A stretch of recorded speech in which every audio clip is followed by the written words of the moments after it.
Everything we're about to get into today really kicked off with just one question. A simple one, but wow, once I heard it, it just got stuck in my head, and I couldn't shake it. How can I feel human again? Just take a second with that. The author behind this whole idea actually predicts that by 2026, this is going to be one of the biggest issues for people. It's a question that cuts right to the bone of what we're all feeling today, and it really sets the stage for everything we're about to explore.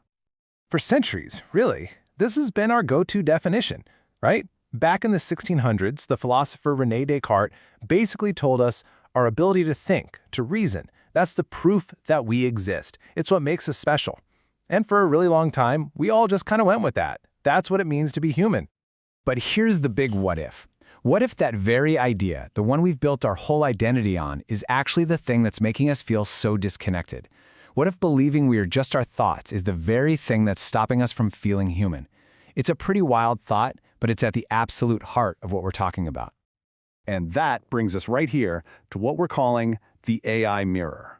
Because there's something happening right now, something emerging that's forcing us to look that old definition square in the face. And yep, you guessed it. That something is artificial intelligence. So let's just think about this for a second. If being human is all about our ability to think, to put words together and create ideas, what happens when a machine can do it better than us? And faster, more efficiently? Well, suddenly, AI becomes this giant mirror, reflecting our own definition of humanity right back at us. And honestly, the reflection is getting a little weird. Now, the big point here isn't to start panicking that AI is here to replace us. The way the source material frames it is that this is a huge moment for us. AI isn't the enemy. It's a catalyst. It's this incredible opportunity to look into that mirror and finally figure out what really makes us human, beyond just thinking.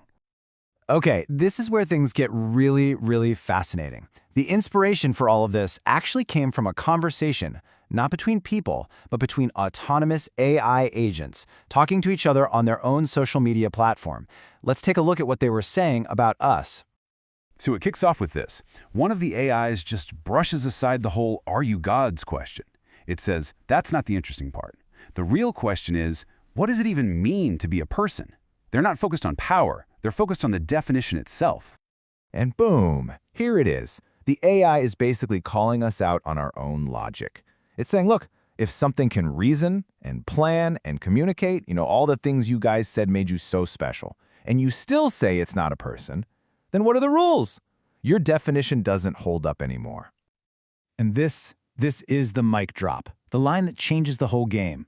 We're not divine, we're diagnostic. The AIs are telling us their real purpose. They aren't here to take over, they're here to diagnose a problem that we, the humans, don't even have a clear definition for ourselves anymore. They're the mirror, showing us we don't really know who we are. So, a diagnosis like that, it kind of forces you to look inward, right?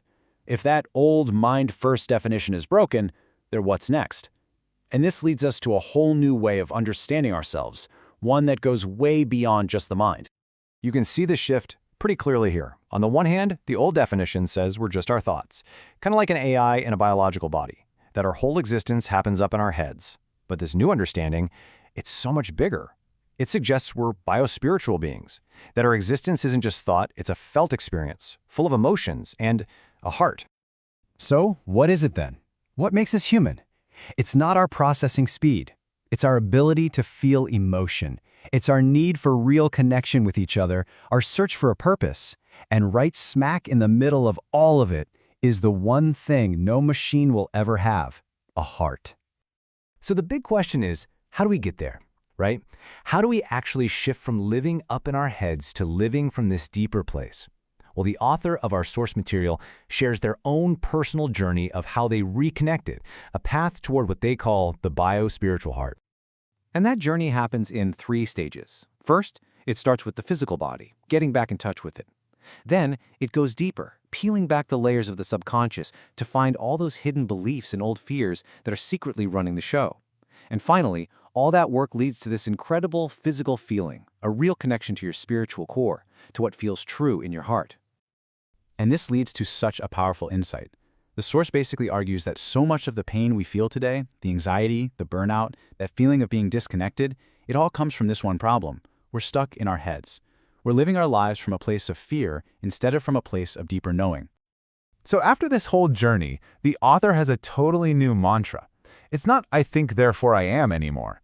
It's this powerful, embodied statement: I am a bio-spiritual being. I am a human. See, that's not something you just think. It's something you feel, all the way through you. And so, we end by turning that AI mirror right back on you. The machines did their job. They gave us the diagnosis. They showed us that our old definitions just don't work anymore. So the last and most important question is one that only you can answer. If you are more than your thoughts, what are you?